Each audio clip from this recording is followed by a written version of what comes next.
What's going on, everyone? We're back. Welcome back to Shifting Lanes. Thank you for joining me. We've got another car for you. We're going to do a different car walk around today. This is the 2023 Honda HRV.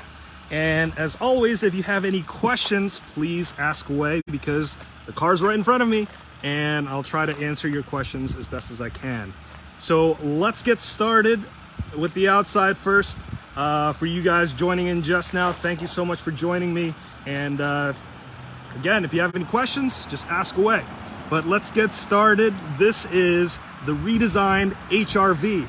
So the HRV is the smallest crossover in Honda's lineup. This is basically, this new generation is based off of a new platform. They combine different elements from the Civic and the CRV, and they kind of mashed it all together to make the new HRV. So this thing is now bigger, it's wider, and it's longer compared to the outgoing version. And yeah, hey, welcome back, man. Yeah, it's looking pretty hot. I like the new design. This color is called Nordic Forest. So it's a new color and it looks really good. But let's get started with the outside first. So the front end has a new design. It has a proper looking grille. It's got honeycomb inserts on there. And this is the EXL trim. So there's three different trims for the Honda HRV. There's the LX, that's the base one. There's the Sport, which actually has bigger wheels. And then this is the EXL trim. So this has all the tech upgrades and it's got more of the luxury features. And you could tell this is the EXL because all of the black stuff in the front, that's gloss black now. So if you look at it from the side, the wheel arches, that's usually like a matte black or black cladding. This is actually gloss black. You can see the bottom there and also the side skirts, that's also gloss black.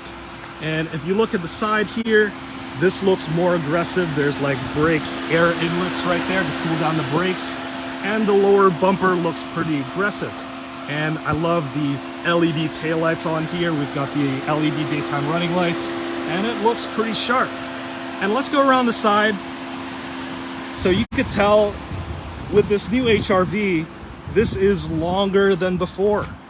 And you know what? It doesn't look like a bloated sedan. It looks like a proper crossover. So this is considered a subcompact crossover, so it's smaller than the CRV. But yeah, this is their smallest one. And then if you look at the back, the windshield looks more sloped, the taillights look better than before, and you find more gloss black trim. I think this is a sharp looking vehicle, and let's hop inside. So, this comes with the black interior, and this also has a gray color option. This being the EXL version, so you get like the leather trim inside, and it looks pretty good. And you also get the bigger screen. Let's, did I say taillights? I apologize about that. I meant headlights. I've been doing these reviews and I'm mixing up my words. I apologize about that. But let's look at the interior here because this has all been redesigned. And if you have been looking at the new Civics, this looks exactly like the Civic, but it's just, you know, there's some different elements there. And the most noticeable thing is the honeycomb vents up there. Nathaniel says definitely does not look like a Porsche.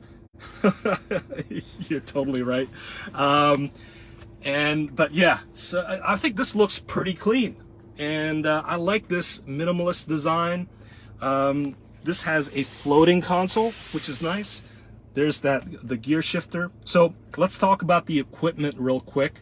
What's in the engine bay is a 2-liter naturally aspirated engine, and it makes 158 horsepower. That's not a lot. And that's also attached to a CVT. That's the continuously variable transmission. So overall, this car, you know, it's not really that exciting to drive to go from 0 to 60, but with the overall chassis changes, it's actually pretty fun to drive in the back roads. And let's continue taking a look at this interior here. So you could see right there, that's what I'm talking about with the honeycomb panel. I like that design because it kind of blends the trim and the vents all together. It's a nice, clean look. I'm a big fan of that. I liked it in the Civic, and I like it here as well. The HVAC buttons, that's all straight from the Civic as well. And then if you look at the infotainment system, that's the 9-inch touchscreen unit. So if you've looked at the previous infotainment system for the Honda vehicles, they're all pretty hot garbage. But this one is actually pretty nice. And I like the way, I like the menus, and this comes also with wireless Apple CarPlay and wireless Android Auto.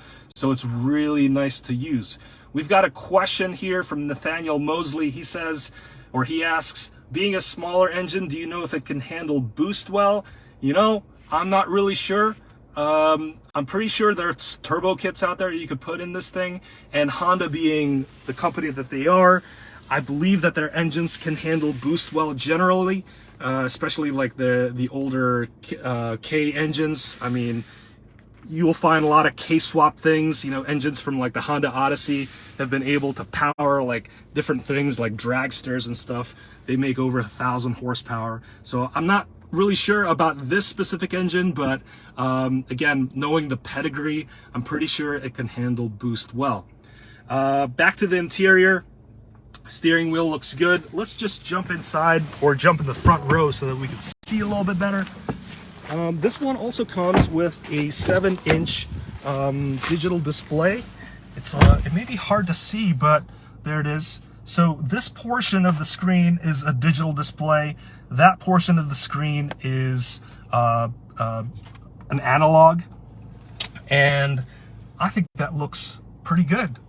And you could change different things on there. You could change the display to like show your phone, navigation, just different things, your all-wheel drive torque distribution. And yes, this has all-wheel drive on there.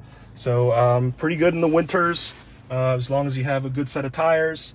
Other features that you can find in here, wireless charger. And yeah, Nathaniel, yeah, you're welcome. Thank you for asking.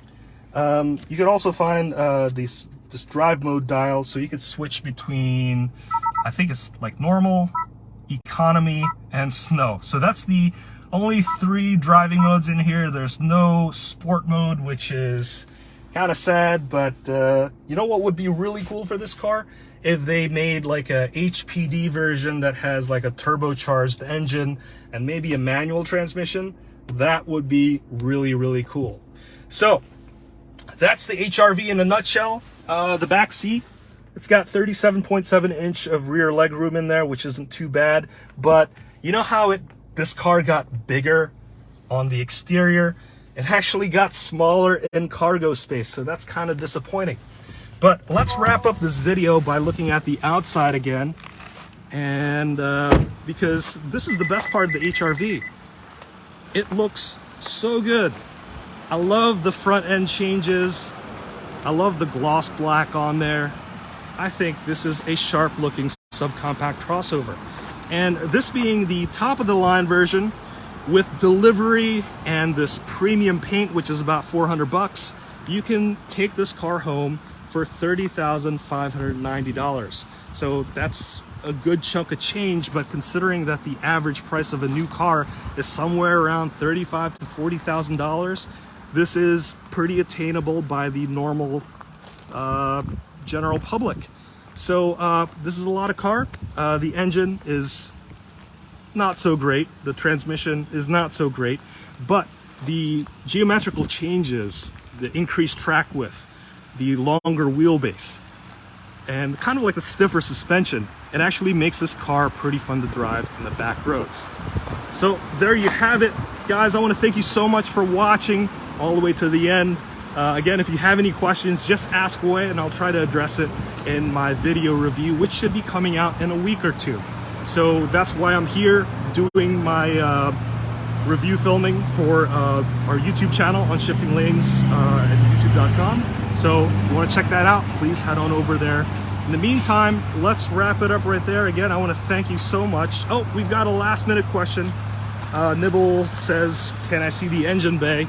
Let's do that. I'm going to try and handle this because it might be a little bit hot. It's like about 80 degrees or 88 degrees right now. So, ow, that is hot.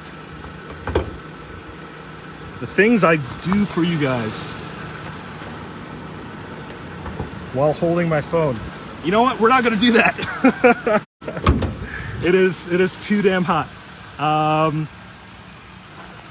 You know what? Let's try this. I'm gonna set my phone down. Be right back.